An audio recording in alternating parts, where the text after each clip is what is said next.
Well, the U.S. government is grappling with fallout from what could be one of the most serious security breaches since WikiLeaks a decade ago. A highly classified documents appeared online, some suggesting the United States had spied on some of its closest allies, including South Korea and Israel. The New York Times reports that among the leaked secret Pentagon documents, one details concerns within South Korea over ceding to a U.S. request for Seoul to supply artillery shells. The concern was that the shells would be sent to Ukraine, and that would violate South Korea's policy of not providing Kyiv with lethal aid. The report says the U.S. had acquired information about the South Korean government's internal deliberations through what's known as a signals intelligence report. All this usually indicates intercepted communications. South Korea has since said it plans to discuss issues raised in the leak with the U.S. American officials are trying to hunt down the source of the Defense Department documents.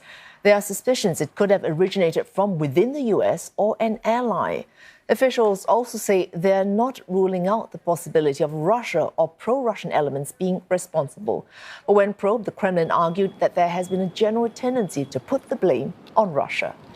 The office of South Korean President Yoon Suk-yeol says the possibility of documents being fabricated or a product of third-party interference cannot be ruled out. It's important to note that none of the leaked documents has been authenticated as yet.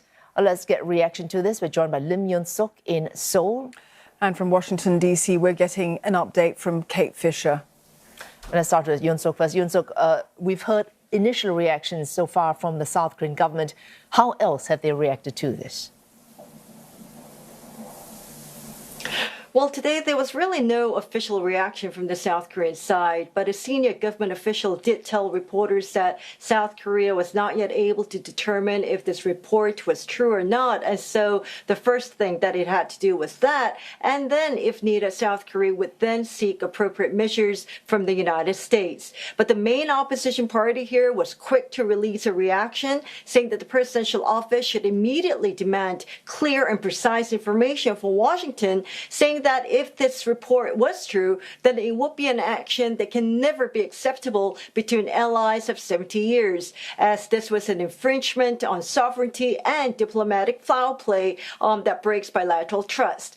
Now, several experts here in South Korea have been saying today that they don't think this is going to seriously affect our relations between Washington and Seoul, but it could hurt the public opinion here, because the two countries are supposed to be celebrating their 70 years of alliance, with President Yoon Suk-yeol making that state visit to Washington later this month.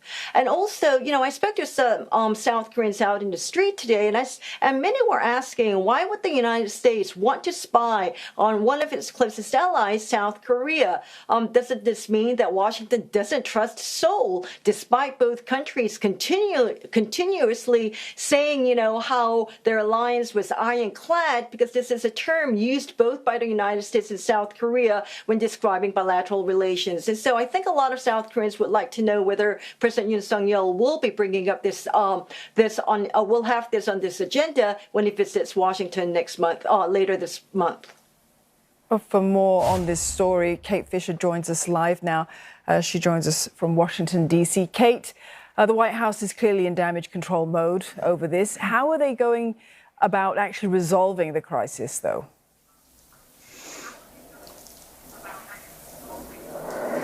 Yeah, they certainly are. I've read one senior Western analyst saying that intelligence analysts calling this a nightmare, and there's no doubt that senior officials are rattled. These leaks have offered a rare window into how US intelligence works, and there will be big concern in the White House about how it may compromise relations with some of their closest allies and jeopardize the sources that they have been relying on so far.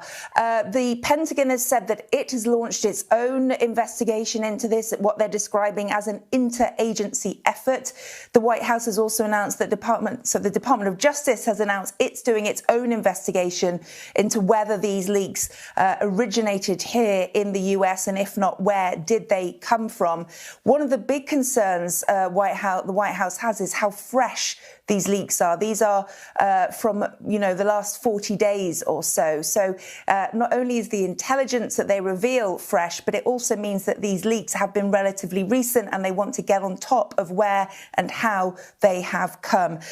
They've also been speaking to those allies that they have potentially compromised relations with and informed the relevant congressional committees about what has happened so that Congress can also investigate, discuss how they should move on from this. Another thing they've done is tighten the flow of the intelligence that the US generates every day. It usually goes to several hundred people across the US government. They have now tightened that flow and fewer people will be receiving it.